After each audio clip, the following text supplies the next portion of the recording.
bigger the sample, the smaller the error rate. Look at what is included in the finite correction factor. This is your population size minus your sample size divided by your population size minus 1. So if you've taken a sample of 2 or higher, right, you've taken a sample, is your numerator going to be larger or smaller than your denominator? Smaller, right? Let's say, in this case, big N's 2,500, little n's 30. So the numerator would be 2,470, right? And the denominator would be 2,499. This is a fraction, right? It's a decimal. What happens when you multiply something by a decimal? It gets smaller. So by including the finite correction factor, your standard error goes even smaller. That's why it's a reward. It's saying you took such a big, fabulous sample that your standard error is even smaller than normal because it's such a good sample that you took. So every time you get given an uppercase N, you have to check and see if you're allowed to use it. And this is the check, right? So the rule is, I think about it one way and I think about the formula the different way. I think about it is my sample more than 5% of the population? Okay, is my sample more than 5% of the population? And the way you test it is by rearranging the formula to do this. So like in this case, my little n is 30, my big N is 2,500, this is 0.012. Do I get the reward of using the finite correction factor? No. My sample is 1.2% of the population. I need it to be more than 5. Not equal to 5, it has to be more than 5. Okay? So look at this and take a second and tell me, make a note, do I need to use, or do I get to use the finite correction factor?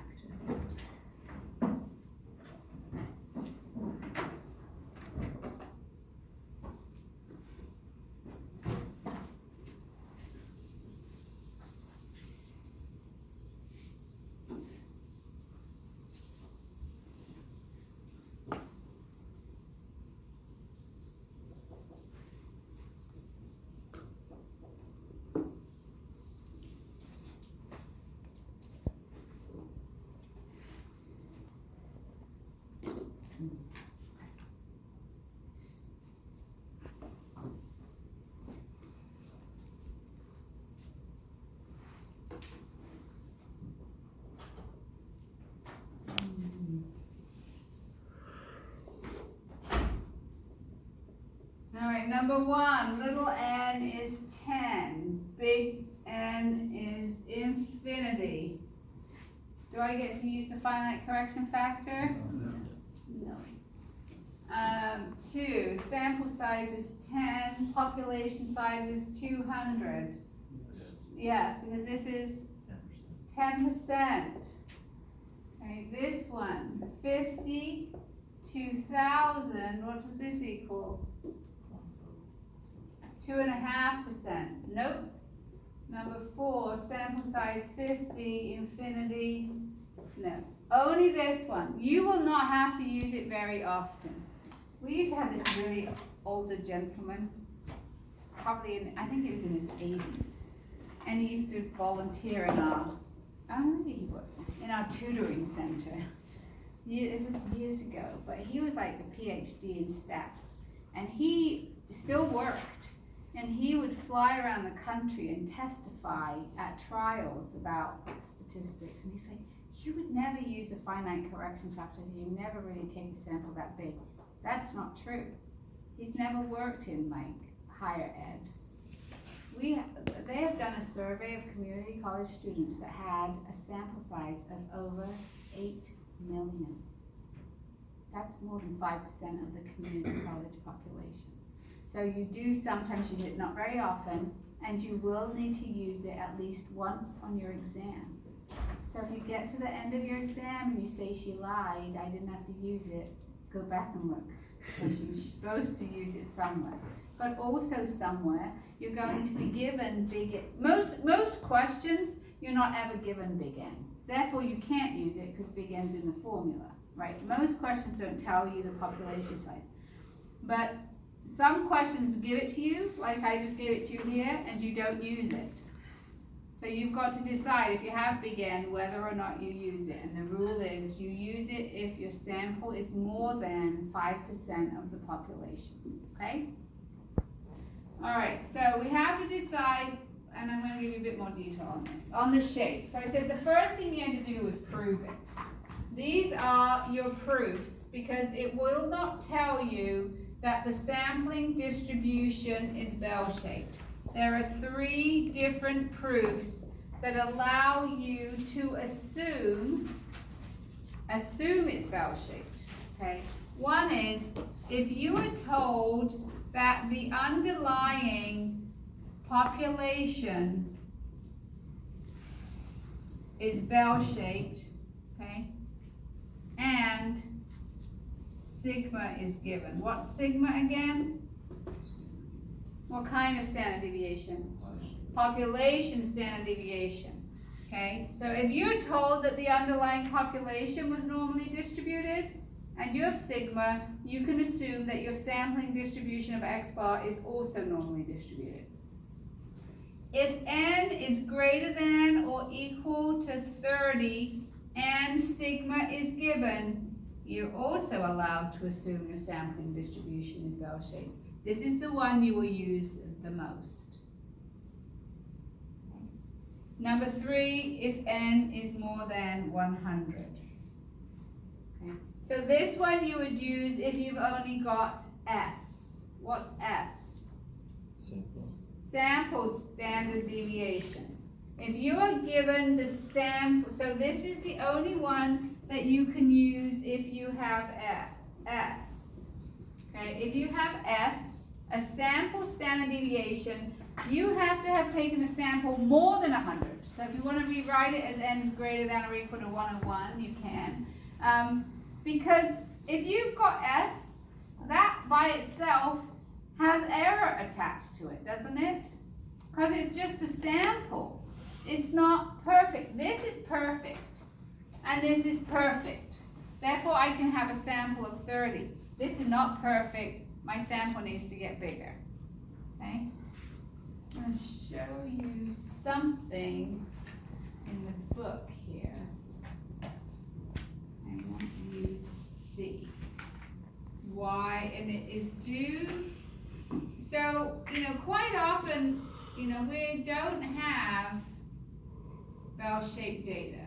Okay, honestly, true bell-shaped data is quite rare. So, but this is why.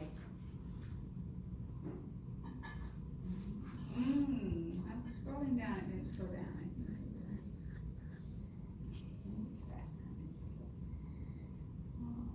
Here we go. Okay, this is it. Okay, so if the population starts out looking like this, what's this one called over here? Uniformed. Uniform, very good.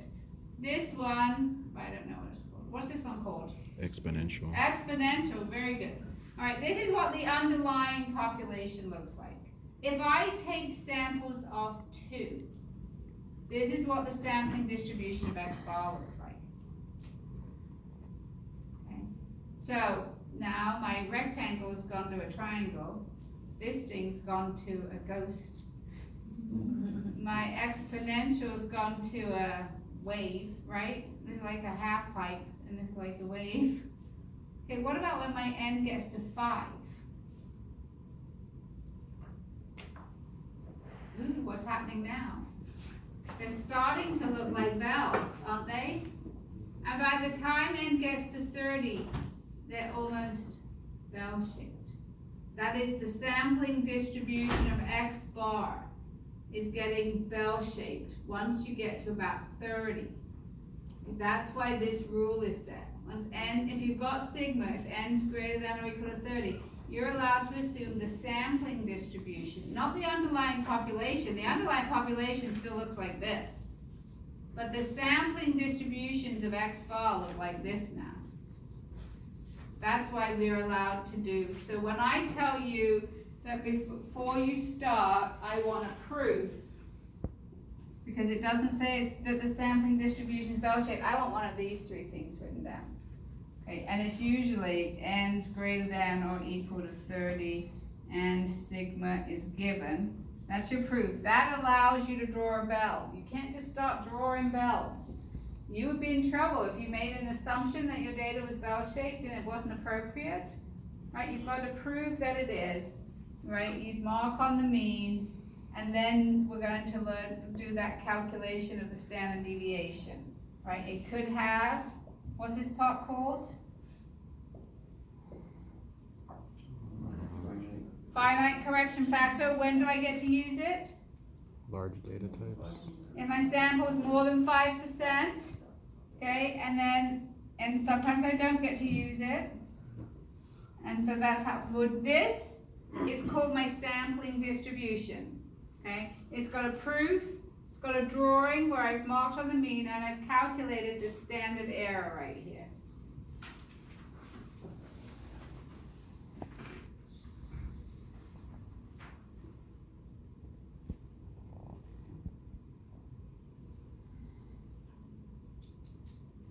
Okay, so in which of these cases would the sampling distribution of X bar be normally distributed, assuming the population standard deviation is given?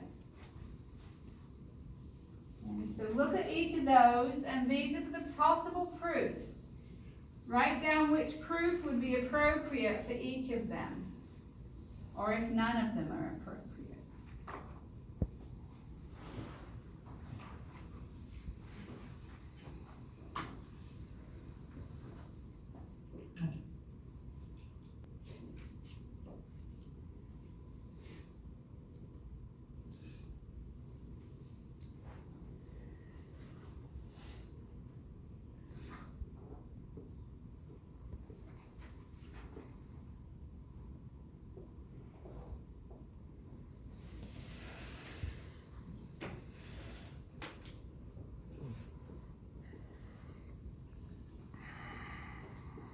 Number one, the shape is unknown, n is 50, and the question says, assuming the population standard deviation is given. So is it bell-shaped?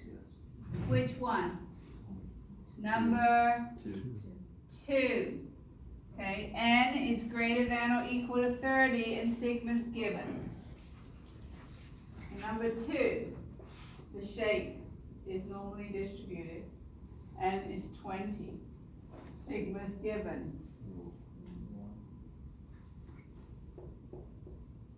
Number 1, the underlying population is bell-shaped and sigma's given. Even if n were 2, you could assume it's bell-shaped. This is true for any size of n. Okay. Number 3, unknown shape. N is 25, sigma's given. None of them. None of these apply. N is 25, the only thing that n is 25 would be if I knew the underlying population was bell-shaped, but I don't know that. Number 4, normally distributed, n is 100, sigma's given.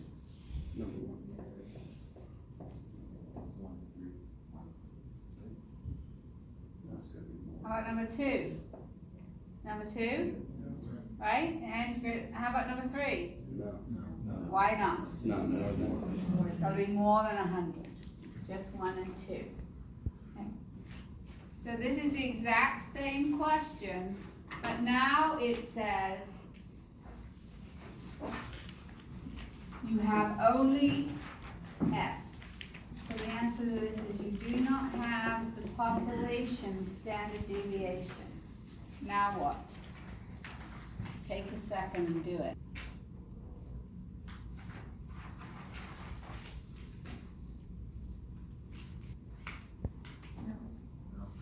Number 2, 3, 4. Because when you've got S, the only one that could be at all, because right, this needs sigma, this needs sigma. The only one that applies to S is n's more than 100. And n isn't more than 100 on any of those. So if you have the sample standard deviation to use a bell-shaped curve, you've got to have n more than 100. Okay? All right, now I'm going to do an example from start to finish for you. And erase all this. You got these memorized? We'll talk about these again and again and again and again. Maybe we might even make some flashcards.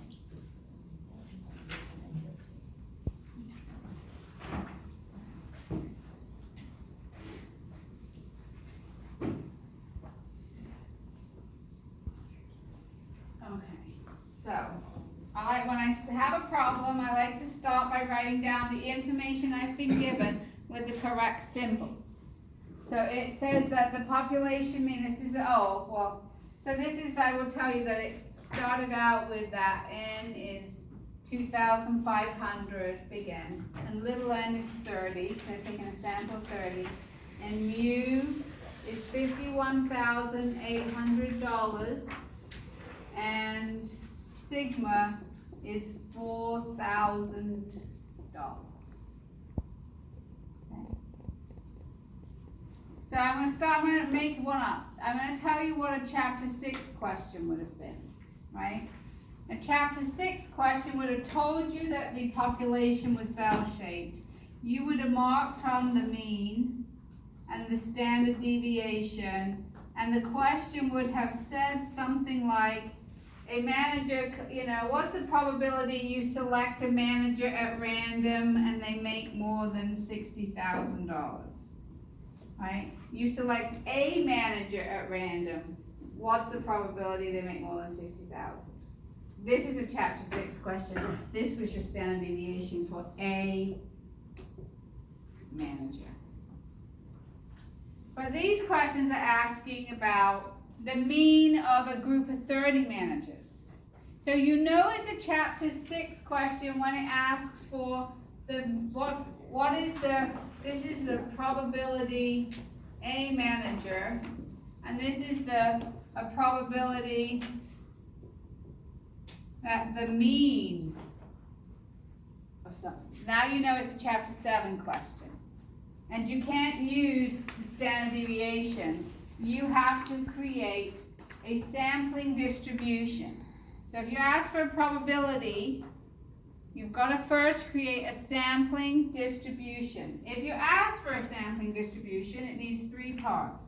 It needs a proof, it needs a drawing, okay, and it will need a calculation of the standard error.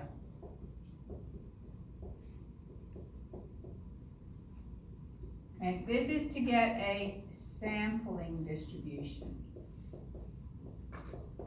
whether it be of X bar or P bar. If you have to do a sampling distribution, okay, those are the parts that are needed. A proof, a drawing, and a calculation of standard error, whether it be mean or proportion. Today it's mean, Thursday is proportion. Okay. So in this question, what is my proof?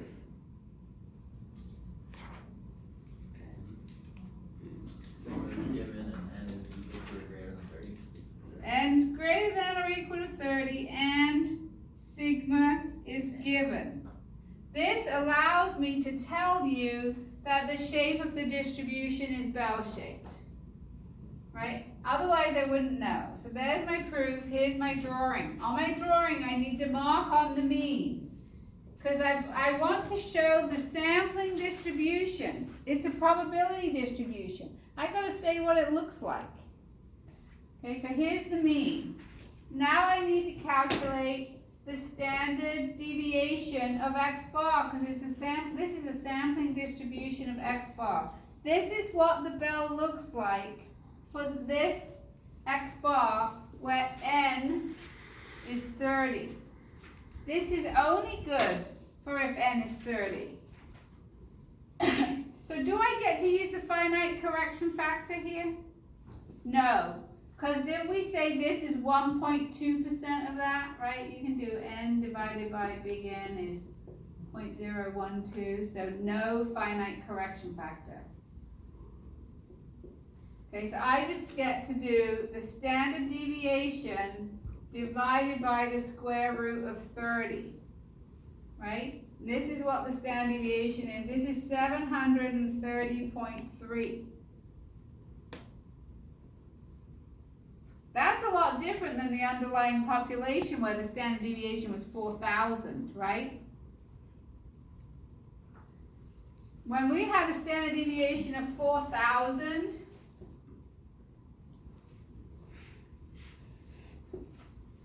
plus 3 would have been 63,800. Minus 3 standard deviations would be 39,800, right? This is where the standard deviation was 4,000. So this is plus 12,000 and minus 12,000, right? And one standard deviation is 4,000, so minus 3 is here, plus 3 is there. This is the underlying population. But this is the sampling distribution of all the different values of the means. This minus 3 down here, how would I figure out what it is? 3 times 730. Right, and subtract it from there, so it's like, I don't know, 49,000, isn't it? No, 48 something? What is it? What is this number down there? Subtract 3 standard deviations from 51,800. 49,609.1. Times 730.3.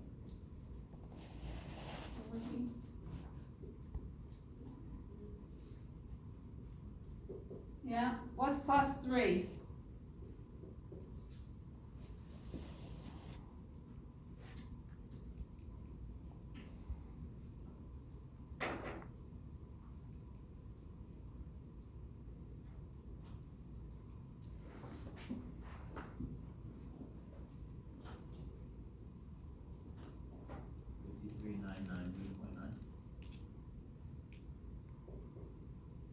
How are you calculating this again? I'm adding 3 standard deviations. Okay. So 3 times this is like 2,200. So I'm adding 2,200 and subtracting 2,200. If I superimpose this graph on top of this one, right? Now it's minus 3 is like here. It's like this, isn't it? This minus 3, was 49,000, and this is 53. It got smaller, thinner, and taller. Okay, it got narrower and taller because you took a sample. All of these extreme values, you cannot take a sample of 30 managers and get an average of 39,800. There just aren't that many of them to make that even possible. The same is true with 63,800. You can't get 30 managers in the room who all make that amount of money because very few managers make that amount of money. There's not 30 of them. So this is what our new this is called a sampling distribution.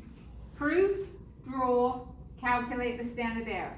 So like one of the test questions, part A might be, show the sampling distribution.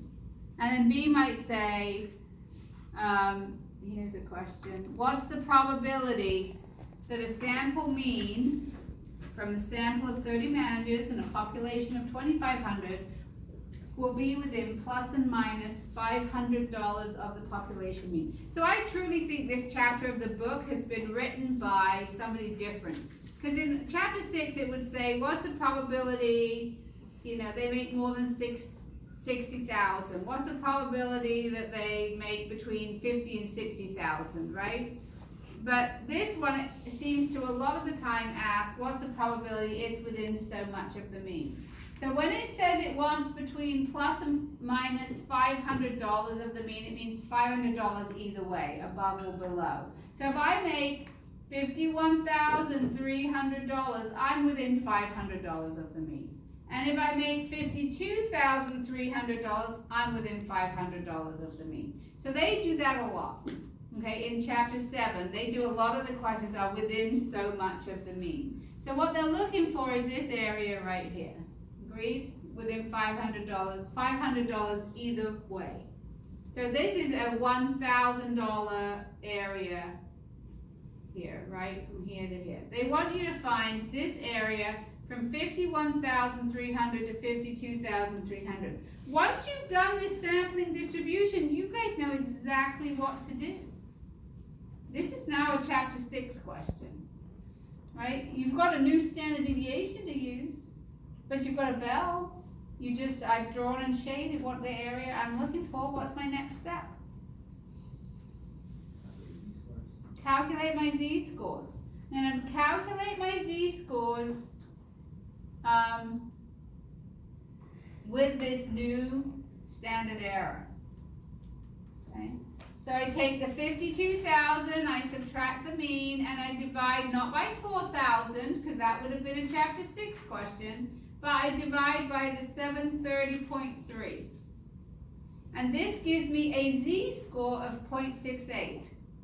What's the z-score tell me again? How many standard deviations you are away from the mean. Right. How many standard deviations away from the mean I am. And when I go look it up in the booklet, it gives me the area to the left, right? That's not a stupid area, right? I mean, it is quite possible the area from here to the left could be 68%. That's why it's important you've got to keep track. Do I have a z-score? Do I have an area? Do I have a proportion? Right, so it's going to start to get a little confusing. So this is your z-score formula, so you should write z equals, don't just write this, 0.68. That's your z-score, goes down here. Okay, you go to your booklets, go to your booklet and look up 0.68 and tell me what z-score, what's the areas for that z-score.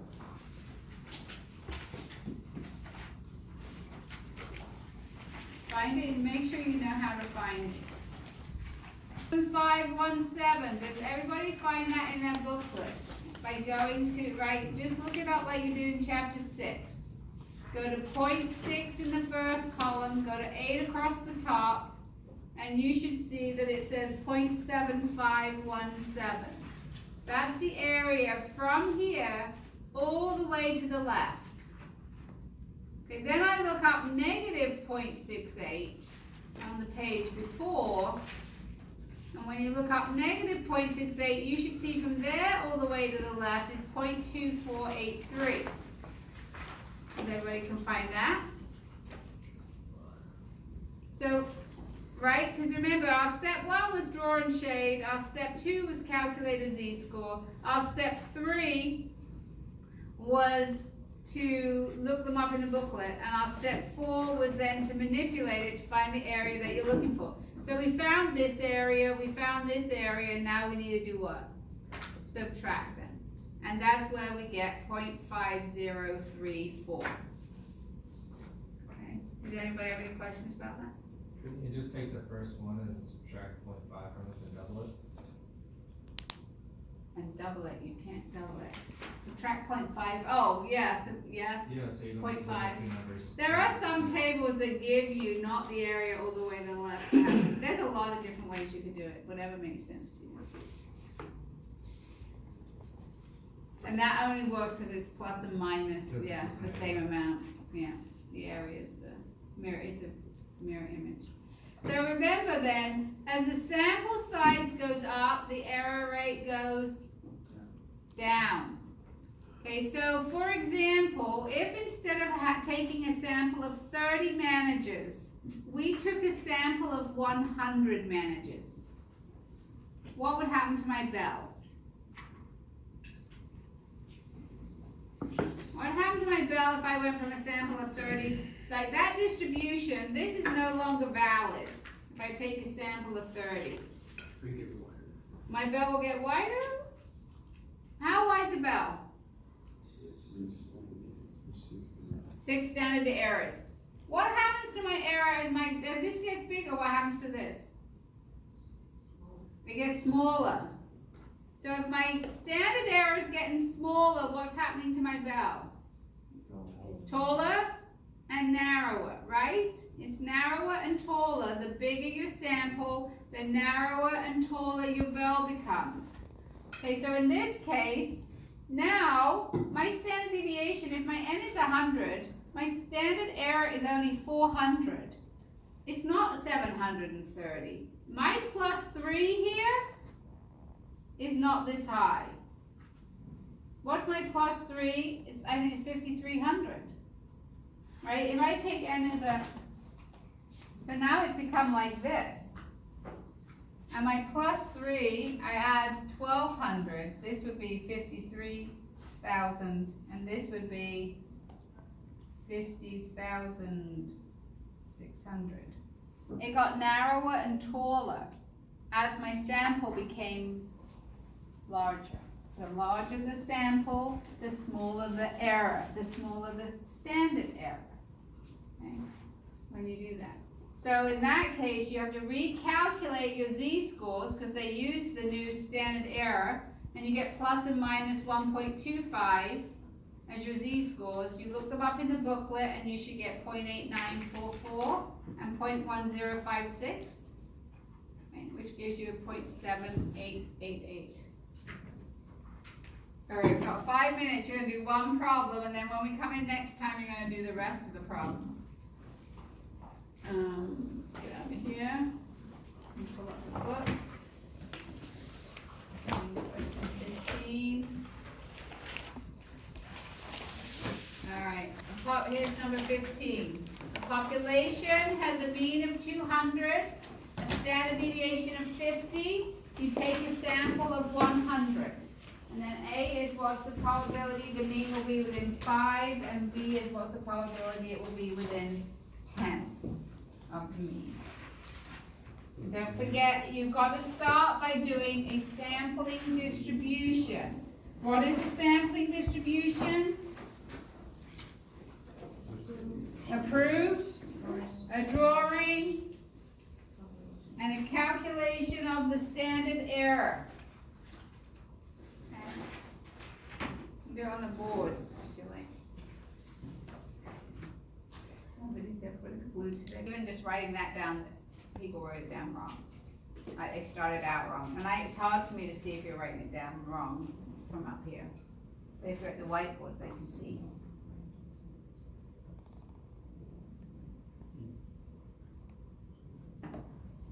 Mu is 200. Mu is 200. Sample's 100. And the N is 100. standard deviation is 50. And what symbol is that? Sigma. Sigma's 50.